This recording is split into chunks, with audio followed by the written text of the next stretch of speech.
बिस्मिल्लाहिर्रहमानिर्रहीम, अस्सलाम वालेकुम। जियो न्यूज़ पर आप देख रहे हैं आपस की बात। मैं हूं मुनीब फारूक और मेरे साथ मौजूद है नजम सेठी साहब। अस्सलाम वालेकुम।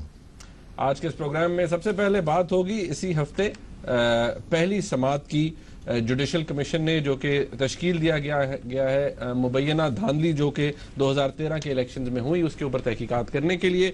उस पहली हेयरिंग के अंदर क्या हुआ और अब तक कितनी पार्टीज अब तक इसके अंदर शामिल हो चुकी हैं, दरखास्त दायर कर चुकी हैं डायरेक्टली या इनडायरेक्टली, कितने लोगों की तरफ से लेटर्स या सबमिशंस दी गई हैं जुडिशल कमीशन को, इसके हवाले से बात करेंगे। और अब तक जो तमाम पॉलिटिकल पार्टीज हैं जिन्होंने दरखास्त दी है वो अपने अपने लेवल पर किस हद तक सबूत फराहम कर सकी हैं और जुडिशल कमीशन ने नादरा से क्या मांगा है और वो कौन कौन से हल्के हैं जिनके ऊपर थंब इम्प्रेशन के हवाले से एक जो फोरेंसिक रिपोर्ट है वो नादरा को जमा करवानी है जुडिशल कमीशन के अंदर, उस हवाले से भी बात होगी।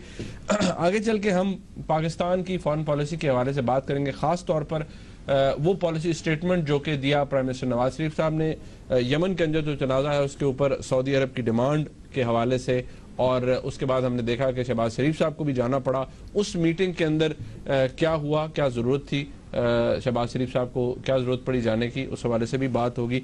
और आगे चल के सुप्रीम कोर्ट के ही एक डिसीजन के हवाले से हम बात करेंगे कि मिलिट्री कोर्ट्स बन गए, कॉन्स्टिट्यूशनल अमेंडमेंट के तहत बने, फंक्शन भी कर रहे हैं, लोगों को सजाएं भी हो रही हैं, एग्जीक्यूट भी लोग हुए हैं, लेकिन रिसेंटली जिन 6 लोगों को अवॉर्ड किया गया, फांसी की सजा दी गई, उस पर अमल दरामद रोका है सुप्रीम कोर्ट ऑफ पाकिस्तान ने। और सुप्रीम कोर्ट बार एसोसिएशन की एक पिटिशन है, कॉन्स्टिट्यूशनल पिटिशन है, इनफैक्ट बहुत सी पिटिशन है जो कि दायर हैं। उस हवाले से मैं चाहता हूँ ज़रा इस हवाले से भी बात की जाए क्योंकि इसके भी कुछ इम्प्लीकेशंस हो सकती हैं। सो नजम साहब, सबसे पहले ज़रा जुडिशल कमीशन के हवाले से बात हो जाए। एक रिपोर्ट है अपने उन व्यूअर्स के लिए जो इसको ज़रा बहुत डिटेल में फॉलो नहीं करते रहे, वो जुडिशल कमीशन की पहली समात के हवाले से कुछ डिटेल्स इस रिपोर्ट में देख लें, कुछ सवाल भी हमने उठाए, फिर गुफ्तगू का आगाज़ करते हैं।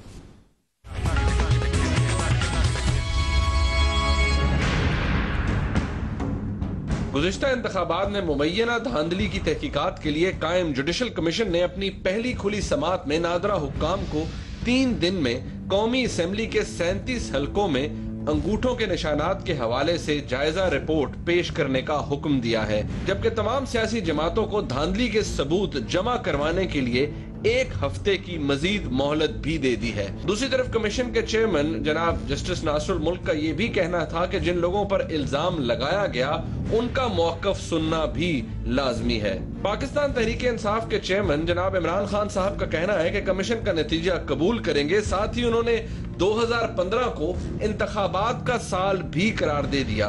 इमरान खान साहब ने मजीद जुडिशल कमीशन के जरिए तारीखी धांधली साबित होने का दावा भी कर दिया है।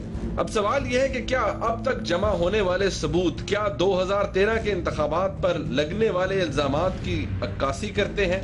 एक और अहम सवाल यह है कि 21 पार्टीज को जुडिशल कमीशन में शिकायत की समात और फिर नताइज मुरत्तब करने का काम क्या 45 दिनों में पूरा हो सकता है या ये सिलसिला मजीद आगे चलेगा?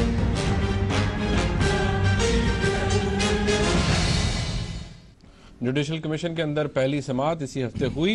नजम साहब, सबसे पहला सवाल ये बनता है कि अब तक जो, जैसे हमने रिपोर्ट में भी कहा, कोई 21 दरखास्तें जो है वो आ चुकी हैं, 21 पार्टीज कहा जाए जो कि जुडिशल कमीशन के अंदर बिल वास्ता या बिला वास्ता जा चुकी है।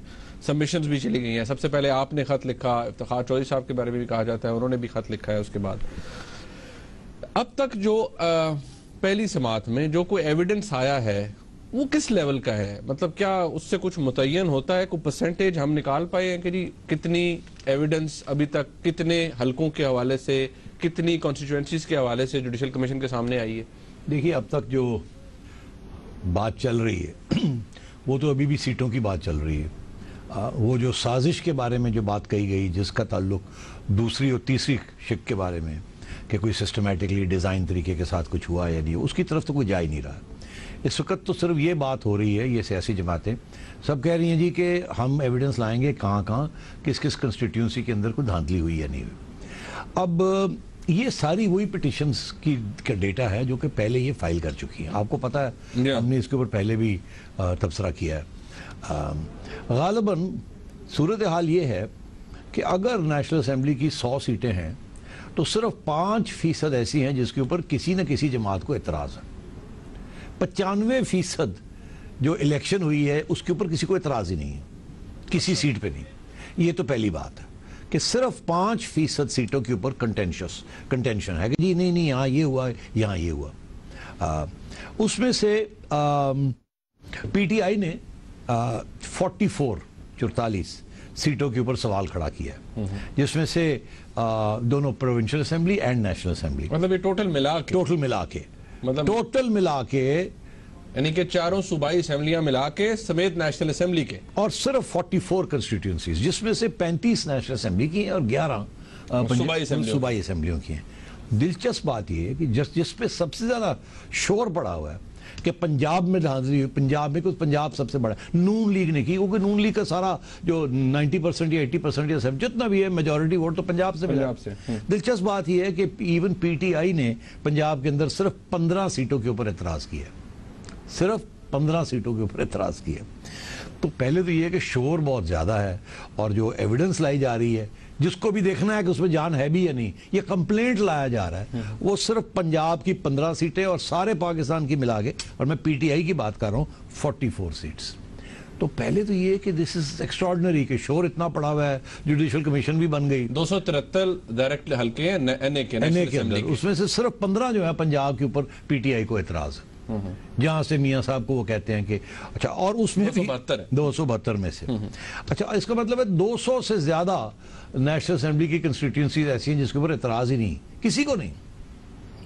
दूसरी बात यह है कि पिटिशंस फाइल पहले किस किस ने की थी। दिलचस्प बात यह है कि सिर्फ पीटीआई नहीं रो रही नून लीग के खिलाफ पंजाब में, हालांकि वो एक छोटा सा हिस्सा है, वो नून लीग भी रो रही है, और सबसे ज्यादा पिटिशंस नून लीग ने फाइल की थी कि जी हमारे साथ ज्यादती हुई है। मतलब नून लीग ने 74 पिटिशंस फाइल की थी और पीटीआई ने 61 पिटिशंस फाइल की थी ओवरऑल पाकिस्तान के सारे ऊपर, और पीटीआई की पंजाब के अंदर सिर्फ 25 पिटिशंस थी प्रोविंशियल। तो मतलब ये है कि अगर 800 और 50 के करीब कंस्टिट्यूंसीज हैं, जिसमें से सिर्फ 7% जो है वो इलेक्शन ट्राइब्यूनल्स के बाद गई है। तो एक तो ये मुझे हैरानगी है कि इतनी अरसे के बाद, 2 साल के बाद, अभी भी इतनी बातें की और ये इतनी पिटिशंस फाइल हुई और किसी को खास रिलीफ नहीं कहीं भी मिली, और उनमें से बेशतर तो रिजेक्ट हो गई आउटराइट। 67% 300 में से तो रिजेक्ट हो गई वैसे ही कि जी ये तो है ही नहीं है, हमें आपने फाइल कर दी, इलेक्शन ट्राइब्यूनल ने फारग कर दिया।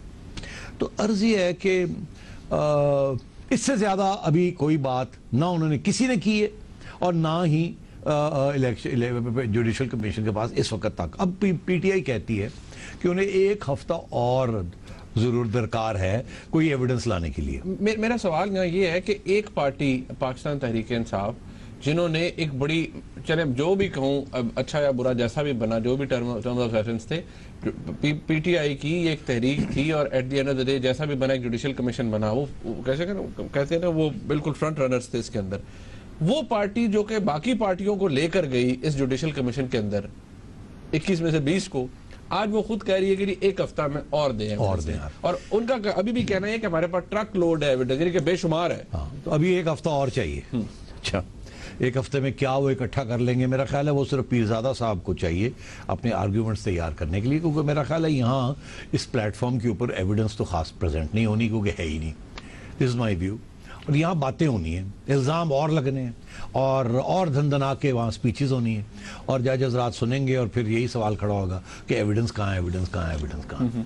और ये सवाल ही पैदा नहीं होता कि अगर सियासी जमातों की ये कोशिश, ख़ुसूसन पीटीआई की ये कोशिश होगी कि ये 45 दिन में काम ख़त्म ना हो, इसको चलाया जाए आगे जितनी देर और चलता है, ताकि एक प्लेटफॉर्म मिले और बात करने का। बट आपको टेक्निकली लगता है किस दिनों, मगर ये तो डिपेंड करता है ना अब जज हज़रात पे कि क्या वो इसको क्लोज करते हैं, कहते हैं जी हमने इंतजार किया, यही आप कह सकते हैं, बात खत्म हुई, अब हम अपना फैसला। एक जो मेंबर है ऑनरेबल जज साहब, उन्होंने ये कहा है कि जनाब आप अभी भी वक्त मांग रहे हैं तो हमारे पास तो दिन ही 45 है। तो ये आप आके जाके देखना कि जज हज़रात की व्यूज चेंज होती हैं या नहीं होती, पहली बात ये है। क्योंकि पीटीआई के लिए एक प्रोपेगेंडा प्लेटफॉर्म चाहिए उन्हें। दूसरी चीज़ ये है कि इस इलेक्शन के दौरान पीटीआई की तरफ से, क्योंकि PTI is the main force है, तो उसकी इसीलिए हम पीटीआई डिस्कस कर रहे हैं, और कोई वजह नहीं है, क्योंकि पीटीआई की डिमांड के ऊपर ये जुडिशल कमीशन सेटअप हुई है और उन्हीं के सबसे ज़्यादा इल्ज़ामात हैं। ठीक, मतलब मैं गिन रहा था कि इमरान खान ने कोई 18 मुख्तलिफ इल्जाम लगाए हैं, तो पता नहीं उसकी लिस्ट भी है कि नहीं, वो भी हम बात कर सकते हैं अगर टाइम हुआ। तो पता नहीं 18 में से कौन से ऐसे हैं जिसके बारे में कोई सबूत भी लाएंगे। मैं उस पे भी आता हूं। अच्छा, तो मैं सिर्फ ये कहना चाह रहा था, इसका एक दूसरा पहलू भी है जिसके बारे में जुडिशल कमीशन ने ऑलरेडी टेकअप कर लिया, वो ये थंब इम्प्रेशंस। नादरा बिल्कुल, नादरा हमें बताए कि जो थंब इम्प्रेशन जो इमरान खान साहब जिसके ऊपर शो डाल रहे हैं, उसका क्या नोइयत है, जिनकी फोरेंसिक रिपोर्ट अपेरेंटली नादरा ने तैयार की हुई है। उसमें पहले ये था कि 35 सारे पाकिस्तान में सीटें थी, फिर वो 37 हुई, फिर 39 हुई, अब 41 हो गई हैं, बिकॉज पंजाब की भी 2 यही जो लाहौर वाली हैं वो भी NA 122 में 122 भी गई है, और शायद ख्वाजा साहब वाली भी, तो वो अगर चली तो मतलब 41 के करीब। अच्छा, अब बड़ी दिलचस्प बात यह है कि इनमें से सिर्फ 6 पंजाब में है। ये जो 41 सीट्स है ना जिसके ऊपर थंब वेरिफिकेशन जिनकी रिपोर्ट मांगी है, जिसकी मांगी है, वो सिर्फ 6 पंजाब में है उसमें, जो जहां नवाज शरीफ साहब की जो गढ़ है एलिजिडली, बाकी सारे इधर उधर। दूसरी बात, बड़ी दिलचस्प बात है, और ज्यादातर बाय द वे 25 उसमें से सिंध में अच्छा सिंध में 25। अच्छा, यहाँ मियाँ साहब ना इधर है ना उधर है, मतलब को है ही नहीं, ऑलमोस्ट नॉन एग्जिस्टेंट। वहाँ तो पीपल्स पार्टी है द मेन इशू। अच्छा, और MQM।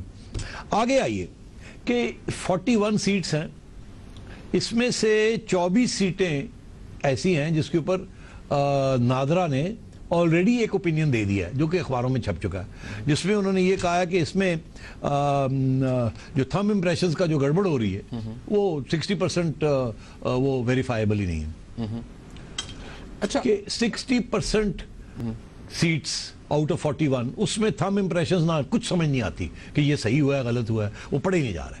मतलब अगर वो कहते हैं वेरीफाइबल नहीं है, तो क्या इससे इन्फ्लुएंस क्या ड्रॉ किया जा सकता है? अब इमरान खान तो ये कहते हैं ना कि ये जाली वोट थे, हाँ, मगर कोई इन्फ्लुएंस नहीं ड्रॉ कर सकते, ये जाली थे, ये इंक खराब थी, अगर इंक खत्म हो गई या इंक फेड आउट हो गई, तो ये कोई नहीं, कोई आप यू कांट से ये क्या हुआ क्या नहीं हुआ। और ये बाय द वे सबके खिलाफ और सबके हक में जाती है, ये सिर्फ एक नहीं कि हर कोई अपने तरफ इसे खींच सकता है, जो चाहे पीटीआई अपनी तरफ खींच सकती है, नून लीग अपनी तरफ खींच सकती है, क्योंकि ये अक्रॉस द बोर्ड है। ये सिर्फ ये नहीं है कि उन सीटों की बात हो रही है जहां पीटीआई हार रही थी और नून जीत रही थी, बिल्कुल नहीं। मैंने कहा ना इनमें से सिर्फ 6 ऐसी हैं जो पंजाब में है। ठीक, अच्छा, तो ये है मोटी मोटी बात। तो इतना शोर पड़ा हुआ है और बात सिर्फ हो रही है 5% सीटों की, जिसके ऊपर भी अभी कोई प्रूफ नहीं है। अच्छा, एक जो व्हाइट पेपर है वो तो एक तो पाकिस्तान तहरीक इंसाफ ने फौरी तौर पे कोई 2500 सफ़ात का बनाया था, उसके बाद एक व्हाइट पेपर जिसका बहुत जिक्र यहाँ पर भी हो, वो एतजाज एहसन साहब ने अपने हल्के यानी कि उनकी अहलिया का जो हल्का था उस हवाले से बना के भेजा। उसमें कहा जाता है कि उन्होंने जी कोई प्रूफ दिया है कि शायद फॉर्म 14, 15 मिसिंग है। अब वो पता नहीं उसको समझा जाता है कि जी उससे क्या रिजल्ट इलीगल होता है नहीं, but that is yet to be determined. नहीं, वो नहीं कह सकते ना कि रिजल्ट इलीगल होता है कि नहीं। This is not the job of the supreme court, ये तो इलेक्शन ट्रिब्यूनल का जॉब है। ये नहीं, ये तो जजमेंट्स आई हुई हैं। Supreme court can not bypass the election tribunal and से कि ये इसका रिजल्ट ये है, ये इसका रिजल्ट ये, कांट डू इट। उनकी अपनी जजमेंट्स हैं और ना ही वो उधर जाएंगे। मैं जो पॉइंट मेक कर रहा हूँ मुनीब, वो ये है कि ये वही चीज है जो 2 साल से इलेक्शन ट्रिब्यूनल्स में घूम रही है ना, तो कोई नई चीज नहीं, कोई नई चीज अभी तक नहीं आई। और नई चीज क्या आनी थी? अगर कोई चीज होती तो इलेक्शन ट्रिब्यूनल में पहले जाती ना। 2 साल में तो अभी तक कोई रिलीफ किसी को नहीं मिली। एक आध जगह पे ओवरटर्न हुआ है रिजल्ट, बाकी रेस्ट इज द सेम। तो रियल इशू इज वो जो साजिश के बारे में उन्होंने बात की थी ना, जिसके अंदर बड़े बड़े नाम इन्वॉल्व कर दिए थे खान साहब ने, कि सिस्टमैटिकली ये हुआ है और ये एक डिजाइन था और इलेक्शन चोरी होगी। मैं ये कहता हूं कि ये 5% जिसके ऊपर इस वक्त डिस्प्यूट, जिसकी ये वो इलेक्शन पिटिशन जो है ना, उसको व्हाइट पेपर बना दिया, एक के बाद दूसरी, दूसरी के बाद तीसरी, तीसरी के बाद तीसरी, सबको एक जिल्द के अंदर करके तो व्हाइट पेपर बना दिया। ऐसे व्हाइट पेपर नहीं बनते ना, इसीलिए अब 1 हफ्ता और चाहिए। तो अब 1 हफ्ते और में कुछ नहीं और इनको मिलना नहीं। अगर उसमें 1 हफ्ते में वो कहा जाता है जी कि वो देते हैं, नहीं हम जी आपको प्रोग्राम की क्लिपिंग्स देंगे, हम अखबारों की कटिंग्स देंगे, हमको और चीज देंगे, हमारे पास वीडियो एविडेंस किसी चीज के अगर है जी कि पोलिंग स्टेशन के अंदर लोग घुसे हुए हैं, कुछ कर रहे हैं। बात यह है कि ये अखबारों की कटिंग्स, ये एक पिटीशन पहले आई थी ना सुप्रीम कोर्ट में, बिल्कुल इसी चीफ जस्टिस ने उसकी छुट्टी करा दी थी। कहा था ये प्रेस कटिंग्स और प्रेस क्लिपिंग्स और ये चीजें लगाने के साथ कुछ ये एविडेंस नहीं होती, तो इसलिए छुट्टी हो गई इसकी, आपको याद होगा। तो मतलब ये है कि ये कमीशन का बड़ा एक लिमिटेड किस्म का फंक्शन है। जो evidence of conspiracy to rig and steal the election है वो लेके आए, सीटों की बात ना करें, वो तो इलेक्शन ट्रिब्यूनल में है और वहां भी कोई इनके हक में या तो होता ना उनके इनके हक में फैसला आया होता, और ये कहते हैं कि जी ये, और यहां सिर्फ पीटीआई की बात नहीं है, सब इलेक्शन पिटीशन सबकी आई हुई है। मैंने कहा ना कि नून लीग ने सबसे ज्यादा डाली हुई है पिटीशन। अच्छा, ये जो जिस चीज पे फोकस करेंगे हफीज फिजाज साहब, जारी बात है वो कानून बहुत ज्यादा जानते हैं, वो जिस चीज के ऊपर फोकस कर रहे हैं वो है कि जी क्या कानून के मुताबिक फेयर था, जस्ट था इलेक्शन या नहीं था। वो जो आर्टिकल 218 से बोरो की गई है लाइन, उसके ऊपर फोकस कर रहे हैं। क्या लगता है कि फिर उस स्टेज पर जाकर किसी तरह से रिलीफ भी पाकिस्तान तहरीक इंसाफ को मिल सकता है कि जी ये इररेगुलरिटीज की वजह से अकॉर्डिंग टू लॉ नहीं था? नहीं, मगर अगर वो ये एविडेंस जो है वो, अगर मैं यही कहने वाला था आपसे कि कहने की बात तो नहीं है ना कि what is in accordance with law और नॉट। अब अगर आप ये 5% जो केस, अगर ये 100% इसमें से 5% में से 100% आप प्रूव कर देते हैं कि यहां धांधली हुई है जिसकी वजह से इलेक्शन चोरी हो गया और चोरी होकर ये जीतना था वो जीत गया, ये बहुत बड़ा मुश्किल काम है, ये प्रूव हो ही नहीं सकता। और अगर होता तो इलेक्शन ट्रिब्यूनल कुछ ना कुछ तो कर देते अभी तक किसी के खिलाफ ही। अब अगर मैं कहता हूं कि उस सूरत हाल में कि सुप्रीम कोर्ट ये सारी चीजों को बाईपास करके कहता है नहीं, ये सारी की सारी जो एविडेंस आई है ये सब में धांधली हुई है, अगर ये, और लगता है ऐसे है कि धांधली हुई है, लगता है ऐसे है, मगर प्रूफ तो नहीं है ना, लगने से तो बात नहीं बनती। मगर अगर for the sake of argument मैं आपसे ये कहता हूं कि अगर वो कहते हैं हुई है 5 में, क्या 5% आउट ऑफ 100%, क्या उसके साथ इलेक्शन चोरी हो जाता है? क्या एक साजिश प्रूव होती है? तो क्या अब आप 5% के बाद यही कमीशन अपने आप को रीजेनरेट कर लेगी और कहेगी अब हम सारी सीटों के बारे में बात करते हैं और भी जो कुछ है ले आए, अनलिमिटेड टाइम है हमारे पास, we will extend it indefinitely, लेते आए हम देखते चलते हैं। देखिए, मैंने पहले दिन कहा था कि सब कहते हैं धांधली हुई, कोई ना कोई नोयत की, इधर ये मसला था वो मसला था। ये अब प्रूफ या ना प्रूफ, अगर आप समझें कि हुई है और आप प्रूफ की तरफ नहीं जाते तो उससे तो ये पता चलता है ना कि खामियां थी इलेक्शन के कमीशन के कानून के अंदर, या ऑपरेशंस में, जो इलेक्शन कमीशन ने कंडक्ट किए, उसकी तरफ रास्ता ये फिर ये नहीं निकलता कि आप इलेक्शन की छुट्टी करा दें, रास्ता ये नहीं निकलता कि जो हारा उसको जिता दें आप, रास्ता ये निकलता है कि आप ये निशानदेही करें कि ये खामियां हैं कानून के अंदर या प्रैक्टिस के अंदर या इम्प्लीमेंटेशन के अंदर, और उनको जाहिर है कि इसको ठीक करना है, तो आगे का रास्ता आपको मिल जाता है कि आपने कौन से रिफॉर्म्स लाने हैं और किस तरीके से, ताकि इस किस्म के इश्यूज आगे ना खड़े हों, इस किस्म की कंट्रोवर्सी ना हो। और ये मैं समझता हूं सबसे अच्छी चीज जो इस सारी जो इन्वेस्टिगेशन है उसमें से ये निकलेगी, वो यही निकलेगी कि ये एरियाज हैं जहां कंट्रोवर्सीज हैं, खामियां हैं, और on the face of it या लिमिटेड एविडेंस के बेसिस के ऊपर हमें ये लगता है कि इन सब चीजों को ठीक करने वाली बात है। ओके, अब मेरा सवाल ये है कि अब इमरान खान साहब का जो, अगर मैंने एक ऐसी लिस्ट वो जो जिसके हम जिक्र कर रहे थे कि उन्होंने आज तक क्या इल्जामात लगाए, तो अगर आप मोटी मोटी बात करें, इमरान खान साहब ने कई दफा कहा जी कि इनवैलिड वोट्स, रिजेक्टेड वोट्स जो हैं जी वो मार्जिन ऑफ विक्ट्री से ज्यादा थे हैं जी। उन्होंने कहा जी इफ्तिखार चौधरी साहब और चारों जो मेंबर्स हैं, क्या आप चाहेंगे कि मैं हर एक पे तबसरा करता हूं या आप सिर्फ बताने जा रहे हैं? तो हर चीज के ऊपर तबसरा है और वो गलत कह रहे हैं, 90% केसेस में वो गलत कह रहे हैं। लेकिन उन्होंने जो बातें की over the period of time, मैं सर उनका जिक्र कर रहा हूं। उन्होंने इफ्तिखार चौधरी साहब और 4 जो मेंबर्स हैं इलेक्शन कमीशन के, उनके ऊपर इल्जाम लगाया। उन्होंने कहा जी इन्होंने ये मुलविस है धांधली में। एक टेलीविजन इंटरव्यू के अंदर उन्होंने कहा जी कि MI की एक ब्रिगेडियर साहब इन्वॉल्व हैं इस साजिश में। फिर जस्टिस रमदे साहब का उन्होंने जिक्र किया। मियां नवाज शरीफ साहब की इलेक्शन डे के ऊपर रात को जो स्पीच थी 11:23 उसके ऊपर किया। फिर उन्होंने कहा जी UNDP के वर्कर्स थे, उनका ऑपरेशन रात को बंद हो गया। कहा जी रिजल्ट कंपाइलेशन के बाद हमारे कैंडिडेट्स को बाहर निकाल दिया गया, ROs ने बाहर निकाला। अजाफी बैलेट पेपर्स जो छापे, उन्होंने कहा कि वो उर्दू बाजार से छापे गए, प्राइवेट प्रिंटिंग प्रेसेस से छापे गए। उसके बाद उन्होंने कहा जी कि इलेक्शन सेल बन रहा था जो रमदे साहब के अंडर बना था जो कि रमदे साहब के अंडर जो काम कर रहा था, और उन्होंने बड़ा कुछ प्लान किया। फिर उन्होंने ये कहा कि जी नजम सेठी ने बहुत अहम तबादले किए और बैलेट पेपर्स भी आप नहीं छपवाए। ठीक है जी, आपने बैलेट पेपर से। उसके बाद ये भी मीडिया में आया कि इमरान खान साहब के बकौल के जनाब वो पाकिस्तान तहरीक इंसाफ के पास को आई विटनेस है जिसने ये देखा है कि ख्वाजा साद रफीक साहब के दफ्तर में या उनकी रिहाइश पर जो बैलेट पेपर्स थे वो इलेक्शन से पहले पहुंचाए जा रहे थे। फिर उन्होंने ये कहा जी कि तकरीबन हर कॉन्स्टिट्यूंसी में 50,000 जो है वो बोगस और फेक वोट डाले गए। और उसके बाद उन्होंने कहा जी कि जो रिटर्निंग ऑफिसर्स हैं उनके पास जो बैलेट पेपर्स थे या मटेरियल था वो 2 दिन पहले पहुंचा दिया गया धांधली को इंश्योर करने के लिए। अब बात यहाँ ये है नजम साहब कि अगर सिर्फ वो 5% की बात से हम चलें, एक सेकंड उसको साइड पे भी रखें, ये सारी जो चीजें हैं क्या कोई पूछ सकता है इनसे कि जनाब आपकी पोजीशन ये रही है तो जरा ये चीजें बताएं तो सही। मेरा ख्याल है पूछना चाहिए, बिल्कुल पूछना चाहिए कि आपने ये सारे इल्जाम लगाए हैं।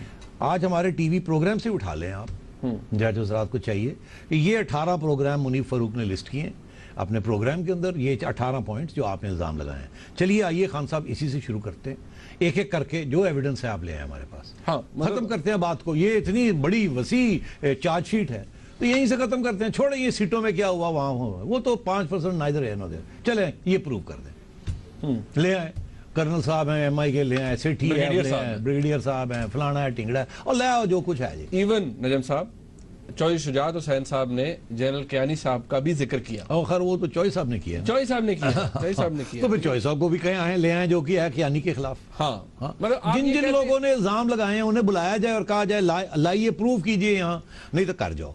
मतलब आप ये अब ये चीफ जो उस दिन चीफ जस्टिस साहब ने फरमाया है जो कमीशन को चेयर कर रहे हैं, उन्होंने कहा जी कि बहुत से लोगों पर इल्जाम लगा है, उनका मौकफ सुनना जरूरी है। अच्छा यहाँ एक प्रॉब्लम है मुझे, नहीं क्या मुझे ये प्रॉब्लम है कि आपने 18 इल्जाम तो यहाँ गिना दिए, पता नहीं और कितने हैं। अच्छा, क्या कोई मसला हो गया? नहीं ब्रेक पे मैंने कहा ब्रेक में इतनी देर शोर मचा रहे हैं, इसका मैं जरा जवाब लेता हूँ जी ब्रेक के बाद। ब्रेक का वक्त है, ब्रेक से वापस आते हैं, बात करते हैं, हमारे साथ रहेगा।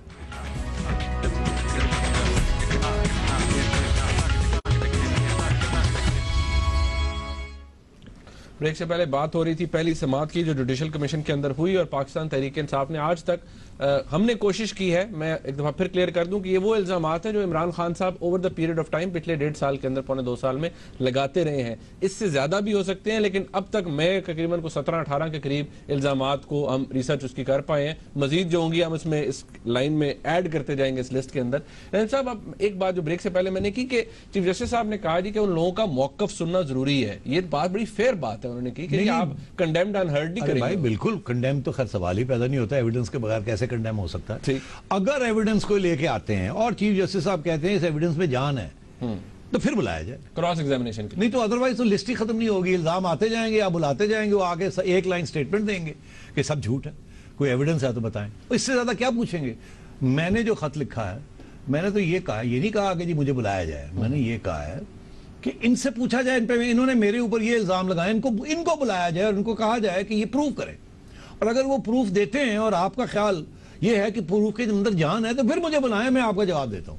मगर ऐਵੇਂ बुला के तो जवाब को लेना की है, मैं हुणे ही दे देना और मैं कुछ नहीं किया। आप ये कह रहे हैं कि आपने अपना मौकफ दे दिया? नहीं, मेरी अपनी बात छोड़े, मेरा मौकफ तो ये है ना कि अगर कुछ किया है तो इनके हक में किया है और वो खुल के किया है, उसमें कोई धांधली नहीं थी, PTI के हक में, ठीक है। और अगर किसी के खिलाफ कुछ कार्रवाई की है तो नून के खिलाफ की है, वो भी मैंने कह दिया, ओपनली कह दिया, और ये अपने खत में भी लिख दिया। अब बात ये है, but that's not the point. The point is इन्होंने इल्जाम बड़ा संगीन किस्म का लगाया है मेरे पे, ठीक है। और वो 35 पंचर, अभी मैंने 35 पंचर कहाँ लगाए हैं? पंजाब में लगाए हैं, वहां तो 16 सीटों के ऊपर आपने सिर्फ रोना धोना डाला हुआ है, तो 35 तो है ही नहीं। फिर आपने सारे पाकिस्तान में लगाए हैं। अच्छा जी, सारे पाकिस्तान में लगाए हैं, मैं सुपरमैन बन गया हूँ, मैं faster than the speed of sound and light मैं जा रहा था और जाके मैं बैलेट बॉक्सेस भर रहा था all over the country in the blinking of an eye. I mean give me a break. तो मतलब ये है कि इनको खुद नहीं पता ये क्या कह रहे हैं और क्या नहीं कह रहे, तो इसलिए मैं ये कह रहा हूँ हमें क्यों तकलीफ देते हैं? इनको बुलाएं, इनको कहा यार आपने ये किया, मुनीफ फारूक ने और सेठी साहब ने कहा आपने ये 18 इल्जाम लगाए और शायद किसी और ने भी 10 भेज दिए, आप छोड़ दें सारे, बाकी आप सब घर चले जाएं, सिर्फ खान साहब रह जाएं और पीरजादा साहब जिनकी मैं बड़ी इज्जत करता हूँ, वो आके ये प्रूव कर दें। और जो जिस चीज में नहीं इंटरेस्टेड उनको हम काटते जाते हैं, तो फिर बुलाने की जरूरत ही कोई नहीं, ताकि क्लीन चिट मिलती जाए। नहीं, वो खत्म होता जाए ना फिर मामला। अली तो ये तो 10 साल नहीं लगेंगे, वो लगे जाएंगे, बोलते जाएंगे, बोलने में क्या कोई रुकावट तो नहीं है। अच्छा, तो मैं ये कह रहा हूं, मगर फिर सवाल ये हो जाएगा एक और सवाल खड़ा हो जाएगा, अगर ये सबको बुलाने वाली कि उनका मौक़िफ़ सुना जाए। अगर वो कहते हैं नहीं मौक़िफ़ सुनना है हमने सब, नहीं तो जाहिर है वो मौक़िफ़ सुनना है, तो भाई कोई इल्जाम लगेगा तो मौक़िफ़ सुनेंगे ना। ठीक है, पीटीआई खड़े होके जुडिशल कमीशन में इल्जाम लगाए, फिर उनको पूछा जाए कि जी क्या एविडेंस है, एविडेंस लेके आए, फिर एविडेंस रखें, फिर उनको बुलाया जाए अक्यूज को कि जी आपके खिलाफ ये एविडेंस है, आप क्या कहते हैं। मगर मैं ये कह रहा हूं कि ये जब सिलसिला शुरू होगा तो एक और भी बात शुरू हो जाएगी, जरूर होगी और होनी भी चाहिए। वो ये है कि जावेद हाशमी साहब ने बड़े संगीन किस्म के स्टेटमेंट्स दिए हैं, जिसमें उन्होंने कहा है कि इमरान खान साहब ने कोर कमेटी के अंदर ऐसी बातें कही हैं चीफ जस्टिस साहब के बारे में। क्लिप है, नहीं कोई जरूरत नहीं दिखाने की इस वक्त, क्लिप मत दिखाइए, फिर वक्त आएगा इसका। वो सबको पता, मेरे पास सारे उनका रिकॉर्ड भी है, क्या क्या उन्होंने बातें कही जावेद हाशमी साहब ने। अब मेरा ख्याल है मुनासिब नहीं है इस वक्त हमें वो दिखाना, वो सबको पता है, मगर उसके पेशतर के वो दिखाया जाए और फिर ये इशू बन जाए। सबसे पहले जावेद हाशमी साहब को बुलाना चाहिए, इमरान साहब दोनों को खड़ा कर देना चाहिए और पूछना चाहिए जावेद हाशमी साहब आपने मेरे बारे में ये बातें कही हैं। तो वो कहेंगे जी या कहेंगे हाँ या कहेंगे नहीं। अगर कहेंगे नहीं तो क्लिप दिखा दिया जाए कि जहाँ वो कहते हैं, अगर कहते हैं हाँ तो फिर खान साहब से पूछा जाए कि खान साहब ये आपके बारे में कह रहे हैं कि आपने मेरे बारे में ये बातें कही हैं, ये सही है कि नहीं। खान साहब कहेंगे नहीं। वो पूछेगा क्या सबूत है आपके पास जावेद हाशमी साहब, वो कहेंगे जी सबूत तो यही है कि वहाँ सारे ये बैठे हुए थे, सबको बुला लें। अब जज साहब याद हो सबको बुला सकते हैं, सब आके कहेंगे ऐसी तो बात ही कोई नहीं हुई बात खत्म हो गई। तो मतलब है ये तो हाल है इन इल्ज़ाम का, उधर से भी और इधर से भी। अब मतलब है कि चीफ जस्टिस साहब अपनी तरफ से ही is trying to do a good job in accordance with the constitution, मैं सल्यूट करता हूँ उनको। मगर किसी किस्म की इस किस्म की जो चीज़ें हैं ये ख़त्म होनी चाहिए और ये बिल्कुल ट्रांसपेरेंटली सारा कुछ होना चाहिए। खान साहब ने एक दफ़ा नहीं बहुत दफ़ा ये बातें कही हैं। पहले एक ज़माने में इफ्तिखार चौधरी साहब के बारे में कहते थे कि मैं टोटल ट्रस्ट करता हूं उनको और ये है वो है, बाद में कहने लगे टोटल डिस्ट्रस्ट करता हूं उनको। फिर तो सदक जिलानी साहब फिर वो भी वही हुआ और अब यहाँ भी बहुत सी बातें कह चुके हैं। तो मैं ये समझता हूँ कि ज़रा इसको सही तरीके से इसको डील करना चाहिए, नहीं तो ये रिबाउंड ना कर जाए। ओके, अब हमारे पास अभी वक्त क्योंकि है, अब नेक्स्ट हेयरिंग मेरे ख्याल में एक हफ्ते बाद है और देखना है कि आज जो जितनी पॉलिटिकल पार्टीज है वो किस तरह के सबूत जुडिशल कमीशन के अंदर लेके आती है। मीनवाइल इसी हफ्ते के दौरान एक और अहम डेवलपमेंट ये हुई कि पाकिस्तान के प्राइम मिनिस्टर ने एक पॉलिसी स्टेटमेंट दिया जिसमें उन्होंने ये बयान किया कि उनकी हुकूमत का क्या मौक़िफ़ है। पार्लियामेंट ने अपना मौक़िफ़ जॉइंट सेशन में दे दिया था, उनकी हुकूमत ने अपना मौक़िफ़ जाहिर किया। रहमान साहब मेरा सवाल ये है कि वो मौक़िफ़ तो जाहिर हो गया, क्या हम पाकिस्तानी रियासत आज इस मामले में, यमन के मामले पे सऊदी अरब की डिमांड के बाद के लिए हमारी सपोर्ट की जाए, मदद की जाए मिलिटरीली, क्या हम न्यूट्रल हैं या नहीं है? न्यूट्रल तो नहीं है हम, ऑलरेडी हमने कह दिया है कि हम न्यूट्रल नहीं है। पार्लियामेंट के अंदर न्यूट्रलिटी का इशू खान साहब ने, इमरान खान ने रेज किया था। जहाँ तक मेरी चिड़िया की खबर है बड़ी तकलीफ हुई थी नून लीग को कि ये क्या बात कर, लफ्ज़ न्यूट्रल जो है ये क्या कह दिया, हम तो यूनाइटेड खड़े थे, ये थे वो थे, ये इसकी बात करनी नहीं चाहिए थी। मगर खान साहब ने इंसिस्ट किया तो अब वो उस वक्त अगर ना कर देते तो कंसेंसस नहीं बनना था। उन्होंने कहा निबट लवांगे जिले वक्त आएगा, हाल ही हाँ करो ना हाल ही वो हाँ हो गई। उधर से चीखें निकलनी शुरू हो गई, आप न्यूट्रल हैं, आप तो कहते थे हमारे साथ है और अब आप कह रहे हैं आप न्यूट्रल हैं। इन्होंने फिर अपनी सॉरी करके अपनी पोजीशन को, मौक़िफ़ को थोड़ा चेंज किया। मियाँ साहब ने एक स्पीच की जिसमें उन्होंने ये 2-3 तब्दीलियाँ की अपने मौक़िफ़ में। एक तो ये कहा कि ज़रब मोमिन में हम बिज़ी हैं, मगर ज़रब अज़्म में अगर हम उस पर बड़े बिज़ी हैं और अगर ज़रूरत पड़ी, अगर ऐसा कोई खतरा सऊदी अरेबिया को आया तो हम हाजिर हैं, मीनिंग के we will then send our troops.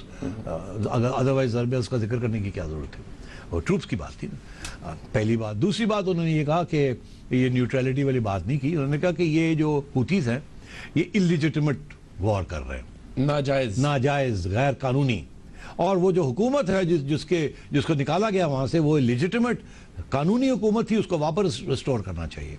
तो ये एक नई पोजीशन थी कि सिविल वॉर यमन के अंदर जो हो रहा है उसमें पाकिस्तान ने अब एक प्रो सऊदी पोजीशन इख्तियार कर ली। पहले इनका ये था कि हम जो यमन के अंदर हो रहा है उसके बारे में हम कुछ नहीं कहेंगे। अब इन्होंने ये कर ली। अब ये क्यों की? एक तो ये कि सऊदीज़ और यूएई वाले काफ़ी अपसेट थे कि यार ये आप न्यूट्रल शूट्रल की आपकी पार्लियामेंट की बातें जो हैं ये तो इसीलिए वहाँ से वो गरजे भी कुछ लोग कि ये क्या हो रहा है, पहली बात। दूसरी बात ये कि सऊदी अरेबिया ने और उनके जो साथी हैं गल्फ़ वाले, ओआईसी वाले, उन्होंने बड़ा अच्छा काम किया यूनाइटेड नेशंस के अंदर, और वहाँ उन्होंने एक सिक्योरिटी काउंसिल से कोई रेजोल्यूशन पास करवा दी जिसका बहुत अहम रेजोल्यूशन है, और अब पाकिस्तान के लिए आसान हो गया उस रेजोल्यूशन के पीछे खड़ा होना क्योंकि वो यूएन है, वो एक अम्ब्रेला है यूनाइटेड नेशंस का। वो रेजोल्यूशन ये है कि हूथीज जो है वो विड्रॉ करें पुरानी पोजीशंस के ऊपर, जो उन्होंने कैप्चर किया है सना और जो अदन के ऊपर, ये पीछे हटें, अपनी पुरानी पोजीशंस पे लेके जाएं। दूसरा ये कि वो जो प्राइम मिनिस्टर जिसको निकाला गया है उसको वो लेजिटिमेट, उन्होंने भी यूएन की तरफ से ये आ गया है। और तीसरी बात ये कि इसके बाद सीज फायर हो और मज़ाकरात हो। तो ये बहुत ही सऊदी अरेबिया की विक्ट्री है कि उन्होंने ये रेजोल्यूशन पास करवा लिया। और पाकिस्तान की खुशकिस्मती है कि इस रेजोल्यूशन के पीछे अब वो खड़े हो गए। कोई अब पाकिस्तान को कहीं नहीं कह सकता कि आप न्यूट्रल है या नहीं है, आप तो यूनाइटेड नेशंस के अंडर जो वो कह रहा है यूएन कह रहा है। तो ये मैं समझता हूँ बहुत बड़ी एडवांस हुआ है। मगर क्या ये इसके साथ क्या, और साथ साथ यूएन ने यह भी कहा है कि अगर ये सैंक्शंस भी यूएन ने लगा दिए और कुछ लोगों के ऊपर, हूथी लीडर्स के ऊपर सैंक्शंस लगा दिए, तो ये अच्छी पेशकदमी हुई है कि वॉर को और रोकने के लिए, सीज फायर करने के लिए और नेगोशिएशंस की तरफ बढ़ने के लिए। तो मैं समझता हूँ पाकिस्तान कुछ लकी रहा है और कुछ इन्होंने सही तरीके से अपनी पोजीशन को तब्दील किया है in line with UN. Good politics. But ये शहबाज शरीफ साहब का के जाना और उनके साथ एक डेलीगेशन का जाना, ये क्या करने गए हैं? कंसोल करने गए हैं कि जनाब इन्ने बुरे हालात नहीं, मतलब नहीं वो कहने गए ऐसी गली कोई नहीं, ऐसी थोड़े नाल हाँ, and we will work towards getting a ceasefire and we will work towards getting the Houthis to withdraw. We will follow the UN resolutions. And अगर एक हूथी ने भी आपके बॉर्डर के ऊपर कोई हमला करने की कोशिश की तो हम साथ खड़े हैं, हमारी फौज भी, हमारी एयरफोर्स भी, एवरीथिंग। और अगर नेवल ब्लॉकेड करना पड़ा तो यूएन के अंदर हमारी शिप्स भी आएंगी, we will contribute everything we can. Okay, तो ये उनको अश्योरेंस देने गए हैं कि डोंट वरी, ऐसी कोई बात नहीं है। अच्छा, इसमें मैं मजीद थोड़ी बात करेंगे ब्रेक के बाद। ब्रेक का वक्त है, वापस आते हैं, हमारे साथ रहिएगा।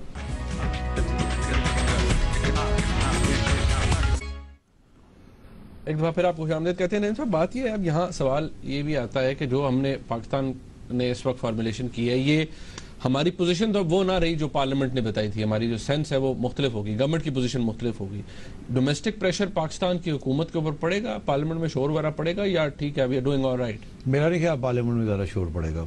आपने देखा जो मियाँ साहब के जो मीटिंग हुई है, जिसके बाद ये सारी टीम गई है सऊदीज़ को मिलने, शहबाज शरीफ साहब गए हैं, फॉरेन मिनिस्टर साहब गए हैं एक्सेट्रा। उस मीटिंग में कौन कौन था जहाँ ये सारी फॉर्मुलेशन हुई होगी? उस मीटिंग में chairman joint chief of staff था, चीफ ऑफ आर्मी स्टाफ था, डीजी ISI था, चीफ ऑफ जनरल स्टाफ था, सारी फौज की फुल लीडरशिप वहाँ थी। और वहाँ मियाँ साहब थे और 2 सेक्रेटरीज थे, जावेद असलम साहब और फवाद हसन फवाद साहब, और एक तो इनके अपने क्लोज लोग थे। तो इससे ज़्यादा high part civil military leadership की मीटिंग नहीं हो सकती। जो फैसला हुआ है ये मुश्तरका हुआ है और इसकी मुश्तरका जिम्मेदारी है। और इसके बाद पार्लियामेंट के अंदर किसी सियासतदान का हिम्मत नहीं है कि इसको चैलेंज करे, सवाए इमरान खान के, जो कि हमेशा करता है। मगर इमरान खान साहब को भी पैगाम चला जाएगा कि आप don't rock the boat. Okay, और वो मियाँ साहब नहीं भेजेंगे, वो मियाँ साहब नहीं भेजेंगे, वो और भेजेगा। अरे बस अब छोड़ दो। देख तो तुम हर बात को ना तुम कहते हो अगर अब छोड़ देना था ना यहाँ जरूर, फिर अगला सवाल कौन भेजेगा? यार गॉड से कोई बातें ऐसी होती हैं जो नहीं की जाती, बस कुछ बातें ऐसी होती हैं जब आप ऐसे कहते हैं वो नहीं की जाती, तो ये सवाल आता है कि क्यों नहीं की जाती? नहीं कि बस अब It's about time कि की जाए। अच्छा चलो फिर अगली बार। अच्छा, बात ये है कि यहाँ जो हमारी पोजीशन है, ये जितनी फॉर्मुलेशन हुई है इस पॉलिसी की, अगर मैं जान के मान पाऊं तो जो कि आप आमतौर पे करते हैं, हाँ, वो मैं ये कहूँ कि इसमें ये कोई बड़ा जैसे कहते हैं ना वो ग्रेट माइंड्स थिंक अलाइक वाली बात हुई है, and fools seldom differ. Yes, तो वहाँ पर ये कहा गया है कि ठीक है जनाब, सिविल मिलिट्री क़यादत ने मुश्तरका तौर पे ये फैसला किया है कि जनाब हमने इसमें ये पोजीशन लेनी है, या कहीं से कहा गया है कि जनाब पोजीशन ये है कि नहीं भेजने ट्रूप्स, दैट्स इट? नहीं, देखिए ये नहीं पोजीशन के ट्रूप्स नहीं भेजने, किस किस्म के ट्रूप्स भेजने हैं, कितने भेजने हैं, किस स्टेज पे भेजने हैं, क्या काम करेंगे जाके, ये इश्यूज है। डिसीजन किसका था हो सकता है? देखिए ये this has to be a joint decision. अगर मियाँ साहब ये कहते हैं कि जी ट्रूप्स भेज देने, आर्मी चीफ कहना नो सर, तो फिर नो सर ही रहेगी। अगर आर्मी चीफ कहता है कि भेजने हैं तो मियाँ साहब कहते हैं ठहर जाओ, तो वो सऊदीज को पता चल जाएगा मियाँ साहब कहाँ जाएंगे। तो ये मुश्तरका फैसले होते हैं, फिर जिम्मेदारी भी लेनी पड़ती है, ओनरशिप। ठीक है, चलें in the days to come हम इसके ऊपर मजीद, क्योंकि अभी तो ये चल रहा है, it's a developing story as I always say, इसके ऊपर बहुत सारी चीज़ें तब्दील हो रही हैं। मैम साहब, before we actually wrap up the programme we still have time. एक इशू जो बहुत बड़ा है, मिलिट्री कोर्ट्स बने, कॉन्स्टिट्यूशनल अमेंडमेंट हुई, ठीक है, उसको चैलेंज भी किया गया, उस पर बात भी हुई, एतराज भी किया ह्यूमन जो राइट्स एक्टिविस्ट हैं सब ने। सुप्रीम कोर्ट ने एक जो बेंच है, नेचुरली चीफ जस्टिस साहब उसकी सरबराही कर रहे थे, उसने रोक दिया है एग्जीक्यूशंस 6 लोगों की, उन जिनको मिलिट्री कोर्ट ने अवार्ड किया था डेथ सेंटेंस, फांसी की सजा। इसकी नतायज क्या हो सकते हैं, इम्प्लीकेशंस क्या हो सकती हैं? क्योंकि बहुत से लोगों ने यह कहा था कि सानहा पेशावर के बाद अब वक्त था कि ठीक है, ऑल्दो हिस्ट्री के अंदर पाकिस्तान की सुप्रीम कोर्ट ने मिलिट्री कोर्ट्स के खिलाफ भी फैसले दिए, उनकी कॉन्स्टिट्यूशन के खिलाफ भी, कि वो गलत बनती हैं, लेकिन अब वक्त ऐसे है कि इसी तरह ट्रायल्स हों और इन लोगों को एग्जीक्यूट किया जाए। अब ये रुकवा दिया है, इम्प्लीकेशंस क्या हैं? इसमें 2 सवाल हैं, एक है लीगल, एक है सियासी। जज हजरात ने लीगल कोर्स फॉलो किया, उन्होंने कोई मौकफ नहीं इख्तियार किया। लीगल कोर्स ये कहता है कि पिटिशंस आ गई हैं मिलिट्री कोर्ट्स के खिलाफ, अब अगर पिटिशंस हैं और वो एक्सेप्ट हो गई हैं फॉर हियरिंग, जब तक उनका फैसला नहीं होता तो स्टे कर दिया जाए सब कुछ। ये नॉर्मल ट्रेडिशन लीगल, आप तो वकील हैं, आपको स्टेटस को मेंटेन होता है जब तक पिटिशन फैसला ना हो जाए, ताकि कोई इरिवर्सिबल डैमेज ना हो और स्पेशली डेथ सेंटेंस की बात। तो ये तो स्ट्रेट फॉरवर्ड लीगल कानूनी तौर पे कोई एक पिटिशन नहीं, काफ़ी पिटिशन। अब आप आइए इसका सियासी नोयत। बात यह है फौज इसको पसंद नहीं करेगी। उसकी वजह यह है कि फ़ौज की तरफ से काफ़ी अरसे से, कियानी साहब के ज़माने से लेके, पहले मुशर्रफ और फिर कियानी साहब के ज़माने से लेके, फ़ौज का ये मौक़िफ़ रहा है कि अगर हमने टेररिज्म को हैंडल करना है तो फिर हमें कानून उस किस्म का दिया जाए जिसके मुताबिक हम स्विफ्टली प्रोसीड कर सकें और हमारी प्रोटेक्शन भी हो उसमें। Otherwise we are not interested. आपको पता है पीपीओ और फिर पीपीए के ऊपर कितनी लेन देन हुई और फिर भी आखिर में जाके कोई कॉम्प्रोमाइज हुई, और वो भी ऐसी कॉम्प्रोमाइज हुई जिसको फौज पसंद नहीं करती वो अपील। फिर भी अब जब इन्होंने एक्शन लेना था तो इन्होंने कहा मिलिट्री कोर्ट्स, जो प्राइम मिनिस्टर भी चाहते थे और ये भी कि ये देंगे तो फिर हम आगे जाएंगे, ये ना हो कि हम काम शुरू करें और फिर रुक जाए, कि सारी जो डिटेरेंस का जो सारा इशू है वो खत्म हो जाएगा। इसलिए with the last seconds that I have, I can tell you the army leadership will not be pleased कि वंस अगेन कानून के मुताबिक हमें रोक दिया गया है। अब यही कानून की वजह से हम टेररिज्म को टैकल नहीं कर पा रहे हैं, या आप कानून हमारे हवाले करें, हम टेररिज्म को टैकल करें, या अब आपने अगर कानून के मुताबिक चलना है तो आपकी तो ना प्रोसिक्यूशन है ना इन्वेस्टिगेशन है, तो इसी वजह से ये इतना बड़ा इशू बन गया, तो आप फैसला करें। तो इसलिए मैं समझता हूँ कि कानूनी तौर पर तो जजेस ने सही किया, मगर पोलिटिकली इसकी जो रिपरकशंस हैं इट्स नॉट गुड।